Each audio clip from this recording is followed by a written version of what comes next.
Hello student, हम important MCQs की class run कर रहे हैं जो आने वाले समय में सभी एग्ज़ाम्स के लिए बहुत इम्पोर्टेंट है। इस समय हम गायनेकोलॉजी और ऑब्स्टेट्रिक के कुछ इम्पोर्टेंट एमसीक्यूज़ डिस्कस कर रहे हैं जो आने वाले समय में जितनी भी एग्ज़ाम्स होगी उनमें बहुत ज़्यादा इम्पोर्टेंट है, क्योंकि हर एक स्टेट में किसी न किसी पोस्ट पे वैकेंसी निकली हुई है और उसके लिए एग्ज़ाम्स होने हैं। अभी ग्रुप 5 की वैकेंसी थोड़ी डिले हो गई है, लेकिन आने वाले समय में वो भी होगी। एनएचएम पे निकली हुई है, सीएचओ के लिए निकली हुई है। 2025 में एमएनएस की वैकेंसी निकलने वाली है। सो प्लीज़ आप लोग जाकर के वेबसाइट पे चेक करते रहिए। चलिए डिस्कस करते हैं। इसके पहले हम लोगों ने मिडवाइफरी और गायनेकोलॉजी की 5 क्लास ले चुके हैं। कल हम लोग पढ़ रहे थे कि नॉर्मल टर्म्स कितने जितने भी हैं उनके बारे में। सो कल हम लोगों ने मीनोपॉज का ज़्यादा पढ़ा था पोर्शन, बाकी की टर्मिनोलॉजी रह गई थी, उनको आज हम लोग कंप्लीट करेंगे। नाउ स्टार्ट करते हैं। Excessive amount of cyclic bleeding at normal intervals is termed as. Option A amenorrhea, option B epimenorrhea, option C metrorrhagia, option D dysmenorrhoea. Now right answer is menorrhagia. ठीक है, क्या बोल रहा है? Excessive amount of cyclic bleeding. ठीक है, अब यहीं पे बात है साइक्लिक ब्लीडिंग, यानी कि जब मेंसेस आते हैं दैट टाइम ब्लीडिंग का ज़्यादा होना क्या कहलाता है? मेनोरेजिया कहलाता है। चलिए देख लेते हैं यहाँ पे। मेनोरेजिया इज़ अ हैवी और प्रोलॉन्ग्ड मेंस्ट्रुएशन ब्लीडिंग। जिस समय हमारे मेंस्ट्रुएशन आते हैं उस समय हेवी ब्लीडिंग होती है, that is called a menorrhagia. Okay, it's cause by the hormonal problem with the uterus and other conditions. ठीक है, ये किस किस कंडीशन से होती है? यदि हम लोगों में हार्मोनल इम्बैलेंस हो जाता है, यूट्रस में कुछ प्रॉब्लम है, और यदि हेल्थ कंडीशन और अधिक दूसरे जो हेल्थ इश्यूज है उनकी वजह से होता है। I hope you understand. Menorrhagia क्या है कि जब हमारे साइक्लिक पीरियड आते हैं, जिनका 28 डेज का होता है, जिनका 30 डेज का होता है, जिनका भी साइक्लिक ब्लीडिंग होती है, उसमें हेवी फ्लो ऑफ ब्लड क्या कहलाता है? Menorrhagia. Now next question. cyclic bleeding in which duration of MC to reduce 21 days or loss is term। यदि हमारी साइक्लिक ब्लीडिंग 21 डेज से पहले होती है तो उसको हमको क्या बोलना है? 21 डेज पे होती है या उससे पहले होती है तो हम उसको क्या बोलेंगे? चलिए देखते हैं। Option A menorrhagia, option B epimenorrhea, option C metrorrhagia, option D dysmenorrhoea. Now right answer is option B epimenorrhea. ठीक है, यदि क्या होगा कि हमारी जो ब्लीडिंग है, साइक्लिक ब्लीडिंग है, 28 डेज पे ना होके उससे पहले ही 21 डेज पे या उससे और पहले 15 डेज पे, कभी कभी नहीं बोलते कोई लोग कि 15-15 दिनों में एमसी आ रही है कि, तो उस टाइप की जो सिचुएशन है वो क्या कहलाती है? एपिमेनोरिया। इसमें क्या होगा? हेवी मेंस्ट्रुअल ब्लीडिंग होगी। ठीक है, और इसको हम क्या बोल सकते हैं? पॉली हाइपरमेनोरिया। ठीक है, पॉली हाइपरमेनोरिया और बोल सकते हैं इसको। Now next question. देखिए, अभी थोड़ी देर पहले मैंने क्या बताया, ऊपर भी बताया जस्ट, पॉलीमेनोरिया। ठीक है, ये क्या है? Poly hypermenorrhea. अभी इसमें क्या बात हुई? Polymenorrhea. It is also terms menorrhagia, epimenorrhea, metrorrhagia, dysmenorrhea. Now right answer is hypomenorrhea. ठीक है, मैंने उधर ऊपर ही बताया कि पॉली हाइपरमेनोरेजिया किसको बोलते हैं? जो समय से पहले ब्लीडिंग हो जाती है उसको बोलते हैं। ठीक है, इसको एपिमेनोरिया भी बोला जाता है, या पॉली हाइपरमेनोरिया या पॉलीमेनोरिया भी बोला जाता है। ठीक है, now next question. Irregular cyclic bleeding from the uterus is called. क्या है? हमारी जो साइक्लिक ब्लीडिंग होती है वो इनरेगुलर होती है तो उसको क्या बोलते हैं? Option A menorrhagia, option B epimenorrhea, option C metrorrhagia, option D dysmenorrhoea. Now right answer is metrorrhagia. क्या होगा? जो हमारी साइक्लिक ब्लीडिंग होती है, जो 28 डेज का या 30 डेज का साइकिल होता है हमारा, यदि उसमें ना हो के कभी भी हो जाएगी तो उसको क्या बोलेंगे? मेट्रोवेजिया।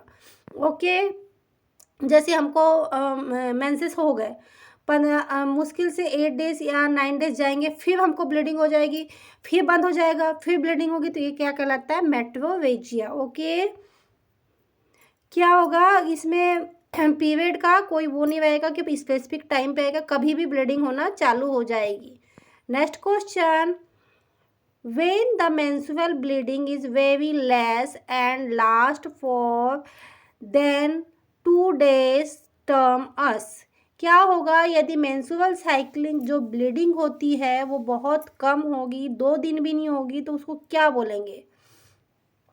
Option A oligomenorrhoea, option B amenorrhoea, option C hypomenorrhoea, option D dysmenorrhoea. Now right answer is hypomenorrhoea. यहाँ क्या बोला? बंद नहीं है, यानी कि आ रही है, लेकिन क्या आ रही है? 2 दिन भी ब्लीडिंग नहीं हो रही, तो उसको क्या बोलेंगे? हाइपोमेनोरिया। ठीक है, वही जो मैंने हिंदी में बताया सेम चीज़ है इधर। Next question, absence of menstrual cycle in female during reproductive period is termed as, हमारा रिप्रोडक्टिव पीरियड कितने का होता है? यदि लगा ले 12 टू कितने 40 ईयर या 45 ईयर तक का होता है, ये इस पीरियड को क्या बोलते हैं हम? Reproductive period. क्योंकि जब से आपकी मिनारकी चालू होती है या प्यूबर्टी एज चालू होती है, तब से लेके मीनोपॉज तक का जो पीरियड होता है उसको क्या बोला जाता है? Reproductive period. ओके, तो क्या है? एब्सेंस होंगे तो उसको क्या बोलेंगे? Epimenorrhea, amenorrhea, hypomenorrhea, dysmenorrhea. Now right answer is amenorrhea. Okay, क्या होगा? लॉस ऑफ मेंस्ट्रुअल पीरियड क्या कहलाएगा? एमेनोरिया कहलाएगा। अब ये किन किन वजहों से हो सकता है एमेनोरिया? बहुत इंपॉर्टेंट टॉपिक है। किन किन कारणों से होता है देख लेते हैं। कभी कभी क्या होता है, ये लॉन्ग टर्म भी हो जाता है, कभी कभी शॉर्ट टर्म भी हो जाता है। ठीक है, नाउ देख लेते हैं इसमें क्या क्या प्रॉब्लम है, किस वजह से होता है। एक हार्मोनल इम्बेलेंस की वजह से भी होता है, दूसरा पॉलीसिस्टिक ओवेरियन सिंड्रोम की वजह से भी एमेनोरिया देखने को मिलता है। जिसको ओवेरियन कैंसर होता है तो भी आप देखने को मिलेगा कि उसके मेंसेस एब्सेंट रहेंगे। क्या है? पिट्यूटरी और थायराइड डिसीज जिनको है उनको भी ये प्रॉब्लम देखने को मिलेगी। एक्सेसिव एक्सरसाइज जो लोग करते हैं उनके साथ भी ये प्रॉब्लम होगी। Low body weight and poor nutrition जिनका रहेगा उनको भी एमेनोरिया देखने को मिलेगा। जिनका वेट ज़्यादा होगा उनके साथ भी ये प्रॉब्लम होगी। सीवियर एंजाइटी एंड स्ट्रेस के कंडीशन में भी एमेनोरिया देखने को मिलेगा। ट्रैवल के समय देखने को मिलेगा, और मीनोपॉज में तो परमानेंटली बंद ही हो जाता है। ठीक है, और क्या है? एडरमेन सिंड्रोम जिनको होता है, जेनेटिक वेयर कंडीशन है, तब भी एमेनोरिया देखने को मिलेगा। आई होप आपको एमेनोरिया समझ में आया हो, किस किस कंडीशन में देखने को मिलता है ये सारी बातें आपको पता चली हो। Now next question is, in following which is a common cause of menorrhagia? Okay, common cause of menorrhagia है क्या चीज़? मैंने आपको पहले ऊपर मेनोरेजिया पढ़ाया। अब देखते हैं कि मेनोरेजिया के कॉज क्या क्या है। Option A fibroid uterus, option B adenomyosis, option C dysfunctioning of uterine bleeding, and all of the above. तो क्या है? All of the above. ठीक है, क्या क्या होगा? मेनोरेजिया और heavy menstrual bleeding can have main cause include, क्या क्या होंगे इसमें भी देख लेते हैं। किन किन वजहों से हैवी ब्लीडिंग होती है? जो चीज़ एमेनोरिया के कॉज है सेम वैसी ही, थोड़े थोड़े चेंज है। ठीक है, देख लेना। हार्मोनल इम्बैलेंस होगा इसमें। क्या होगा हार्मोनल इम्बैलेंस में? क्या चीज़ आएगी? किन imbalance of oestrogen and progesterone can cause the uterine lining thickening and excessive during the menstrual cycle. Okay, क्या होगा? एस्ट्रोजन और प्रोजेस्टेरॉन जो हमारे हार्मोन है, यदि उनका इम्बैलेंस होता है तो हमको मेनोरेजिया की कंडीशन देखने को मिलता है। फिर सेकंड है पॉलीसिस्टिक ओवेरियन सिंड्रोम होता है। तो नेक्स्ट हाइपोथायरॉयडिज्म की कंडीशन में हमको क्या देखने को मिलेगा? मेनोरेजिया। ओबिसिटी में देखने को मिलेगा, और इंसुलिन रेसिस्टेंट जो लोग इंसुलिन लेते हैं बाहर से उन लोगों को भी मेनोरेजिया की कंडीशन देखने को मिलेगी। Okay, I hope you understand. Now next question, the condition in which bleeding is so irregular and excessive that it is difficult to identify menstruation is known as। क्या है कि कंडीशन है जिसमें क्या है, मेंस्ट्रुएशन इनरेगुलर है, ठीक है, ब्लीडिंग है सो रेगुलर है, और क्या है, एक्सेसिव हो रही है और डिफ़िकल्टी हो रही क्या आइडेंटिफाइड करने में मेंस्ट्रुएशन को, कि हमारे मेंस्ट्रुएशन कब आए हैं, तो इसको क्या बोलेंगे, menorrhagia, option B metrorrhagia, option C hypomenorrhoea, option C D metrorrhagia, menometrorrhagia. तो इसको क्या बोलेंगे, मेनोमेट्रोरेजिया। डी का कौन सा आएगा, ऑप्शन डी मेनोमेट्रोरेजिया। क्या होगा इसमें, इनरेगुलर ब्लीडिंग होगी, कभी भी होगी, हमको पता नहीं चल पाएगा कि हमारे पीरियड कब आए थे और कब गए, ठीक है।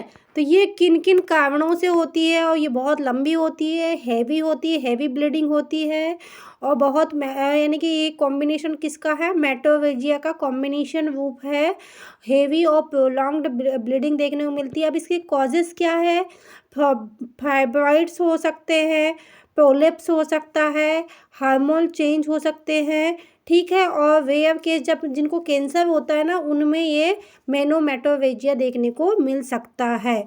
आई होप आपको सारी टर्मिनोलॉजी जितनी भी है यहाँ पे, menorrhagia, metrorrhagia, dysmenorrhea, menometrorrhagia, metrorrhagia, hypo menometrorrhagia, ये सारी चीज़ें आपको समझ में आ रही हो, क्योंकि ये सारी जो टर्मिनोलॉजी है, क्योंकि ये मैं बता रही हूँ आपको, पर्टिकुलर ये नहीं बोलेगा, ये नहीं आएगा, लेकिन क्वेश्चन इस टाइप से आ सकते हैं कि मिसेस या मिसिस या मिस सो एंड सो इस प्रॉब्लम को लेके आई है, तो ये कौन सी कंडीशन को दर्शाता है हिंदी में, या फिर विच कंडीशन, ठीक है। तो इस टाइप के क्वेश्चन पूछे जा सकते हैं, एम्स में बिल्कुल इसी टाइप से पूछते हैं, और जो एनएचएम और सीएचओ में है उसमें नॉर्मल आपको वो कंडीशन दे करके पूछ लेगा कि इनरेगुलर इनसाइक्लिक ब्लीडिंग हो रही, तो उसको क्या बोलेंगे, इस टाइप से। Now next question, which of the following tumor marker is used to the diagnosis of ovarian cancer। मैं आपको लेसन बता दूं आपको कि जितने भी ट्यूमर मार्कर है वो पूछे जाते हैं, और specially cervical cancer, ovarian cancer, breast cancer, lung cancer, इनके जो ट्यूमर मार्कर है बहुत इम्पोर्टेंट है।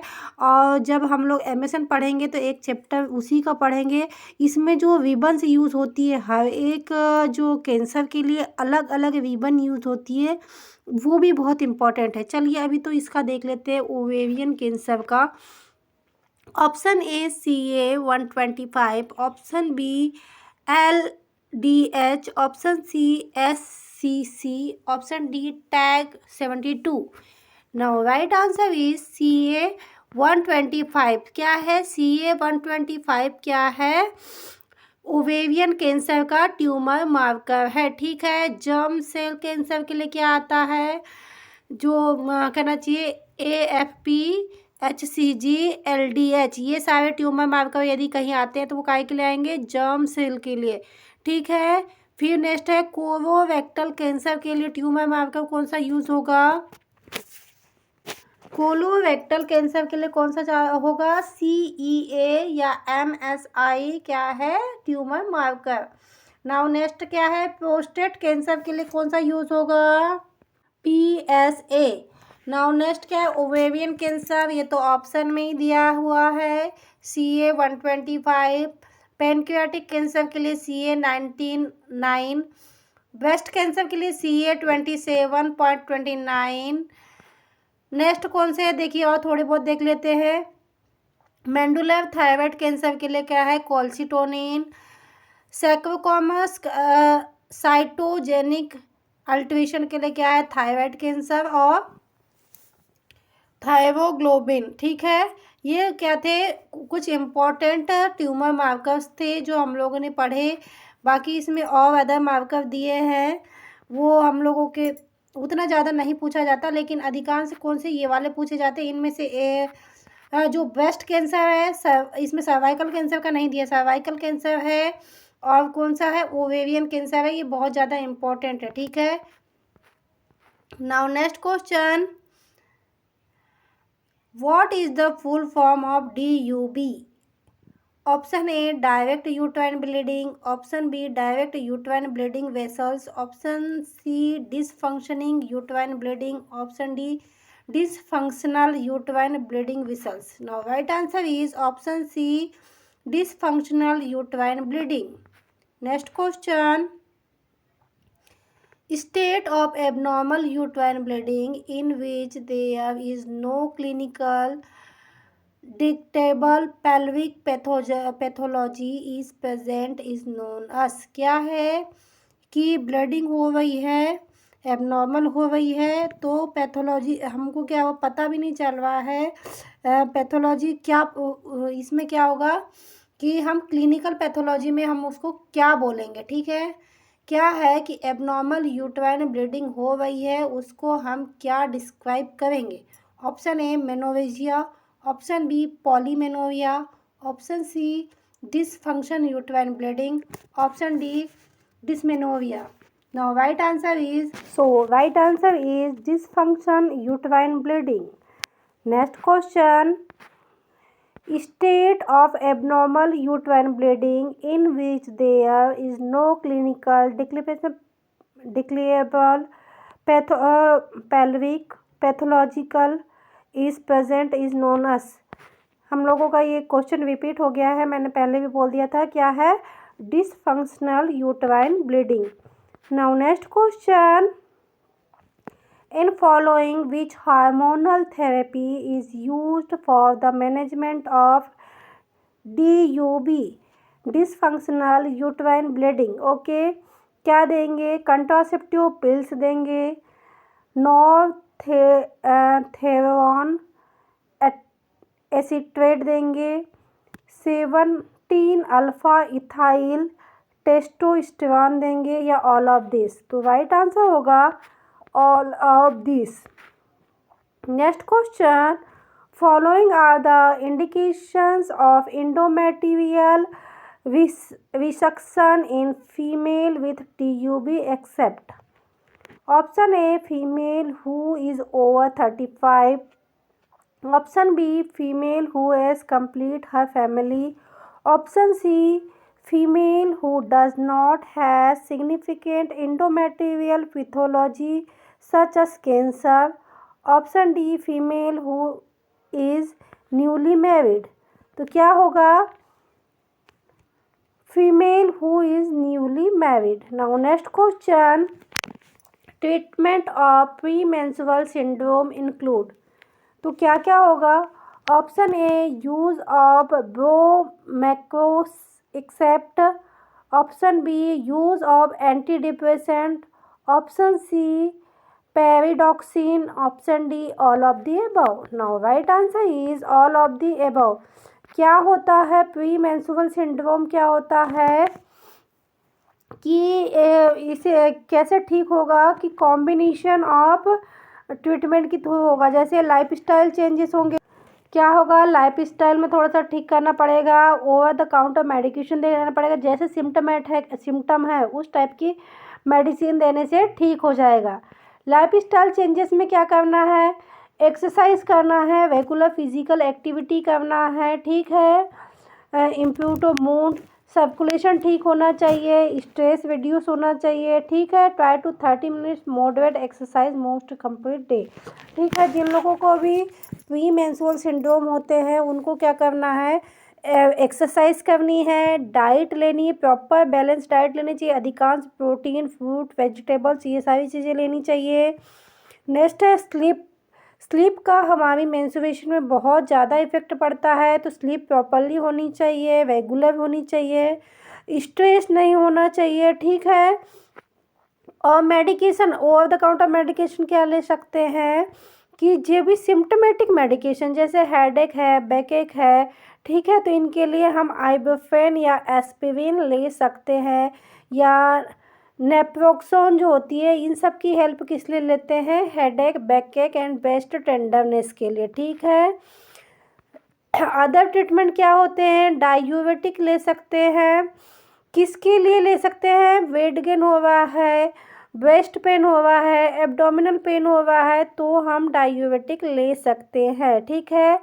और कौन से है, बर्थ कंट्रोल पिल से होती है, इनसे भी प्री मेंस्ट्रुअल सिंड्रोम जो होते हैं वो कम होते हैं, ठीक है।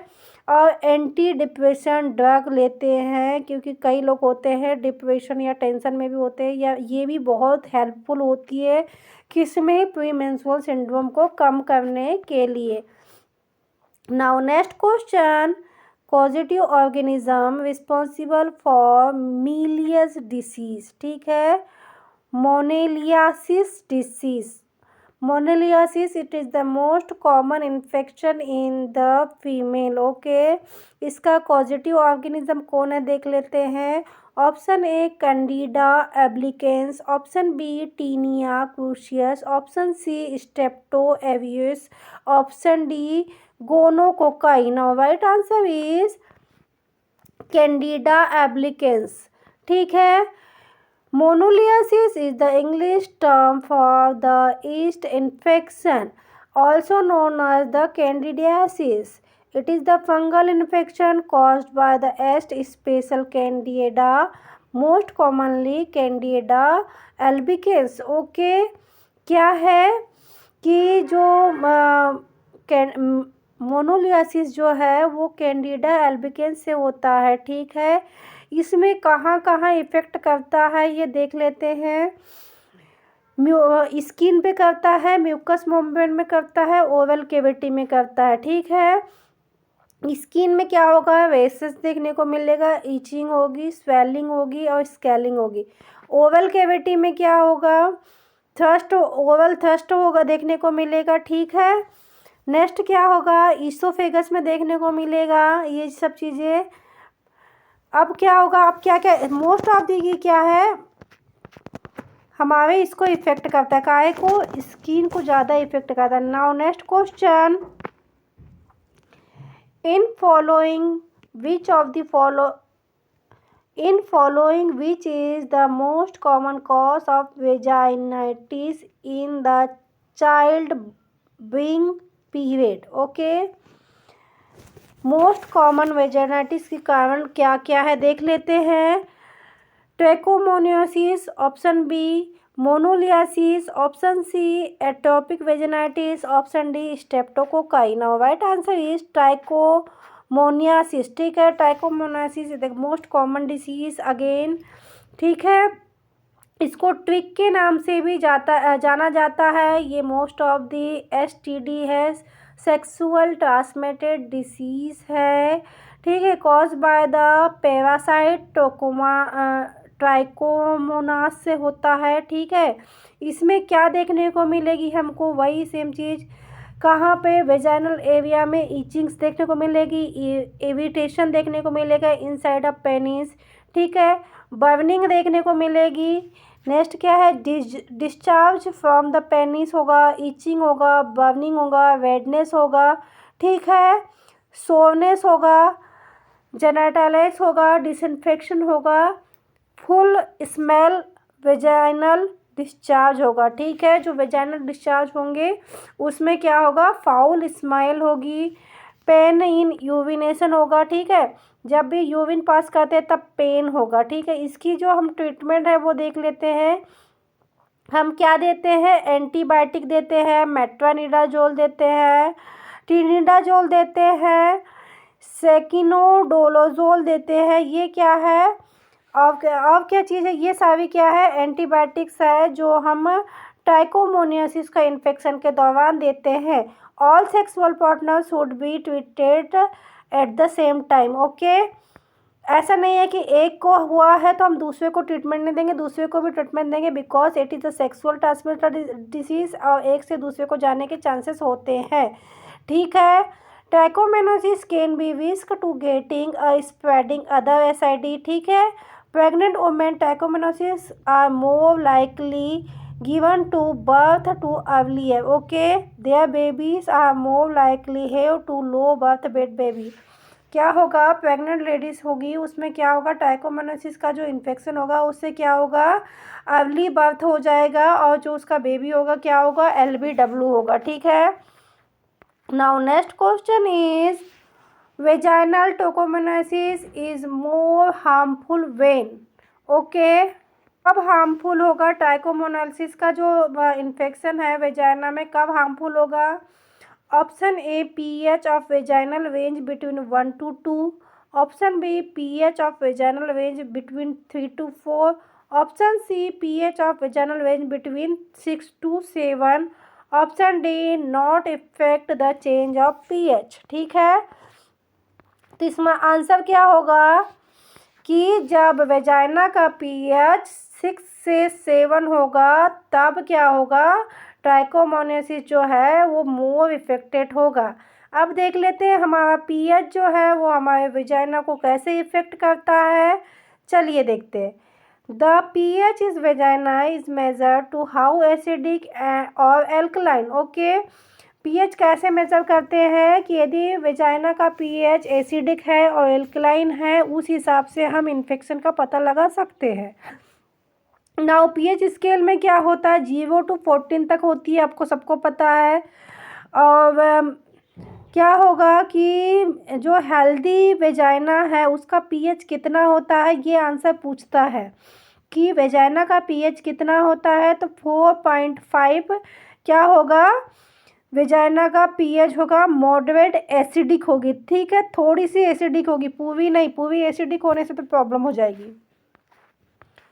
नाउ फैक्टर कौन कौन से हैं जो फैक्टर है जो pH को इफेक्ट करते हैं, वो कौन कौन से, age, vaginal hydration, diet, safe intercourse, ठीक है, douching, diabetes, antibiotics, hormonal birth control method, discharge immunity and pregnancy. ये सारे क्या है जो pH को है इफ़ेक्ट करते हैं। इनकी वजह से क्या होगा, pH एसिडिक और एल्कलाइन होगा। यदि आप इनको बैलेंस करके रखेंगे तो एल्कलाइन रहेगा, अदरवाइज एसिडिक होने के चांसेस रहते हैं। ओके, नाउ क्या होगा देख लेते हैं। To maintain the healthy vagina पे क्या करेंगे, प्रॉपर हाइजीन मेंटेन करके रखना है। ठीक है, अपना जो पेरेनियल पार्ट है वहाँ की हाइजीन मेंटेन करके रखना है, तभी pH मेंटेन रहेगा। यूरिनेट आफ्टर सेक्स, क्या करेंगे, आफ्टर सेक्स के बाद में यूरिन पास करना है। Change dump underwear immediately. Okay, क्या करना है, चेंज डंप अंडरवियर्स इमीडिएटली करना है। ड्रिंक लॉट ऑफ वाटर करना है, क्या पहले बोला, हाइड्रेशन मेंटेन रहना चाहिए और न्यूट्रिशन रिच डाइट लेनी चाहिए। क्या और क्या करना है, avoid to using product to clean vagina. जितने भी वेजाइनल क्लीन करने वाले प्रोडक्ट है, जैसे अभी मार्केट में बहुत सारे आने वाले आ गए हैं, तो उन सभी को मैं किसी का स्पेसिफिक नेम नहीं लूँगी, बट जितने भी वेजाइना को क्लीन करने वाले प्रोडक्ट है उनको अवॉइड करना है। ठीक है, अवॉइड डचिंग, ठीक है, avoid scare to sex toys. Okay, avoid using petroleum jelly, कोई भी पेट्रोलियम जेली यूज़ नहीं करना है। ऑयल बेस्ड लुब्रिकेंट यूज़ नहीं करना है। Avoid instructing anything to in the vagina unless prescribed by the doctor, वही यूज़ करना है जो डॉक्टर ने प्रिस्क्राइब करके रखा है। ये तो थे आपके पूरे वेजाइना के pH को मेंटेन करने के लिए, और क्या क्या चीज़ करना चाहिए जिससे कि वेजाइनाइटिस होने के चांसेस कम रहे या वेजाइना में इन्फेक्शन होने के चांसेस कम हो। Now next question is inflammation of the vagina is a woman after menopause is called as। क्या होगा यदि मेनोपॉज के बाद में वेजाइना में इन्फ्लामेशन होता है तो उसको क्या बोलेंगे।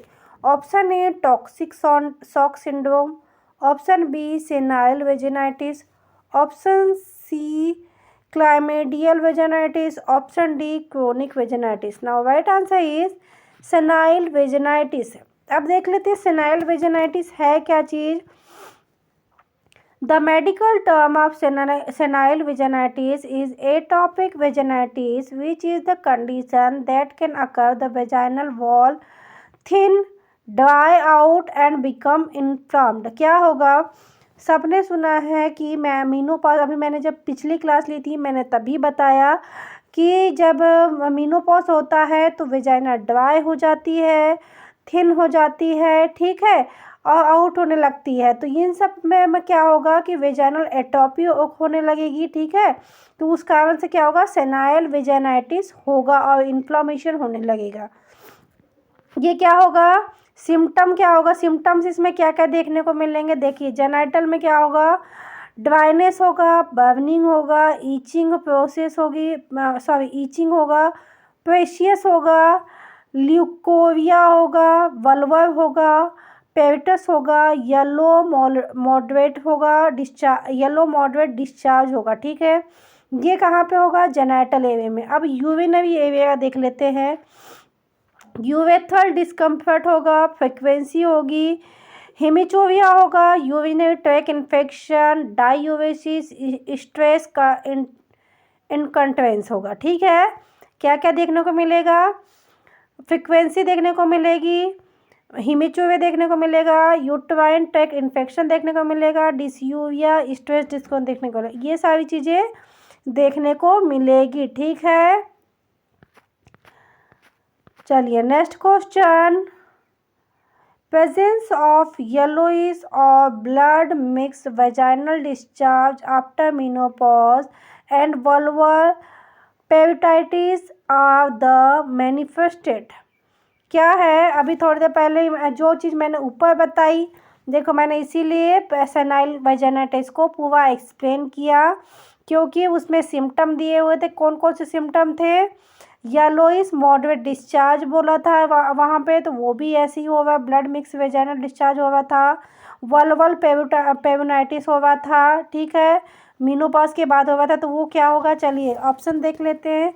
Option A menopause, option B toxic shock syndrome, option C atopic menorrhagia, option D senile vaginitis. तो ये वही सेम चीज़ है, क्या हुआ, senile vaginitis. Next question, what is the common cause of senile vaginitis. Option A increase FSH level, option B oestrogen deficiency, option C malnutrition, option D androgen deficiency. तो common cause क्या है senile vaginitis का, क्या है, oestrogen deficiency. हमने सबने पढ़ के रखा है कि जो Now next question is, in a female possibility for occurring acute endometritis is more, option A after menopause, option B after menarche, option C after abortion or childbirth, option D during childhood is। Now right option is after abortion or childbirth।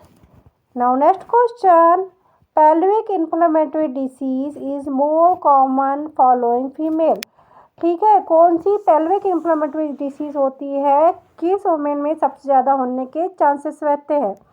Option A menstruation adolescent girl, option B having many sex partner, option C previous HO या PID, option D all of the above. Now right answer is all of the above. ठीक है, जो pelvic inflammatory disease है इन सभी में देखने को मिलेगा। जो पार्टनर बहुत बार चेंज करते हैं उनको भी, जो अभी एडोल्सन एज में मेंस्ट्रुएशन टाइम चल रहा है उस समय, और जिनको पहले से पेल्विक इन्फ्लेमेटरी डिसीज हो रखी है उन लोगों को भी देखने को मिलेगा। Now next question is, in following which statement is false.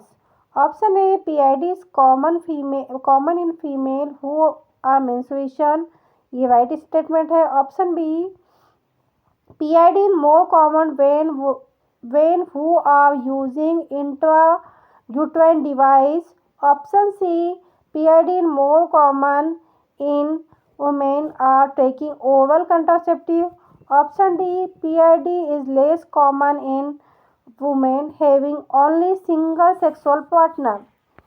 Now, right answer is PID is more common in women who is taking oral contraceptive. ठीक है, क्योंकि जो भी ओरल कंट्रासेप्टिव लेते हैं उनको पीआईडी होने के चांसेस नहीं रहते. Okay. Now next question. Clinical manifestation of pelvic inflammatory disease include option A abdominal pain, option B fever, option C irregular and excessive vaginal bleeding, option D all of the above. Now right answer is all of the above. Next question. In following is the most reliable method for diagnosis pelvic inflammatory disease. Option A laparoscopy, option B sonography, option D claudosynthesis, option D blood examination. Now right answer is laparoscopy. Next question. In following which is the not sexual transmitted disease? इनमें से कौन सी sexual transmitted disease नहीं है? Option A chancroids, option B syphilis, option C fibroid uterus, option D AIDS. Now right answer is fibroid uterus. Next question. Sexually transmitted disease lymphoguanuloma venerealism is caused by option A treponema pallidum, option B chlamydia trachomatis, option C haemophilus ducreyi, option D HIV. Now right answer is chlamydia trachomatis. Next question. Trachomatis. Option. Next question. Who discover the human deficiency virus? Option A poster and Fridman, option B Robert Hooke, option C Weston, option D Barre Sinoussi. Now right answer is option D Barre Sinoussi. Next question. In following which statement is false? Option A transmission of HIV male to female is high, option B breastfeeding may also a cause of transmission of HIV. Option C. The vertical transmission to the newborn of the infection infection mothers in about 14 to 25%. Option D. Transmission of HIV from female to male is high. Now right answer is option D. Transmission of HIV from female to male high. Next question. After HIV infection there is immunodeficiency mainly due to.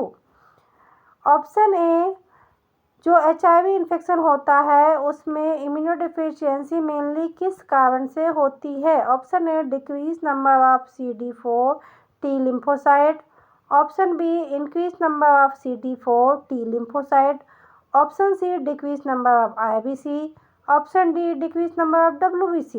Now right answer is decrease number of CD4 T lymphocyte. Okay. जो HIV patient होते हैं उनमें क्या होता है, CD4 cell और T lymphocytes कि जो अमाउंट है, जो नंबर है वो डिक्रीज होने लगता है. ठीक है, तो क्या होगा, उनकी रोग प्रतिरोधक क्षमता जो होती है वो कम होने लगती है. That is called HIV. So student, ये थे 30 क्वेश्चन. इसके साथ ही हमारी जितनी भी टर्मिनोलॉजी है और जितनी पेल्विक इन्फ्लेमेटरी डिसीज़ है ऑलमोस्ट हमने थोड़ा थोड़ा कंप्लीट करने की कोशिश की है. और जैसे जैसे मैं क्वेश्चन अभी आगे लेके आते जाऊंगी आप लोगों को बताते जाऊंगी. ओके. यदि आपको ये क्लास अच्छी लगी हो तो लाइक, सब्सक्राइब और शेयर ज़रूर करें.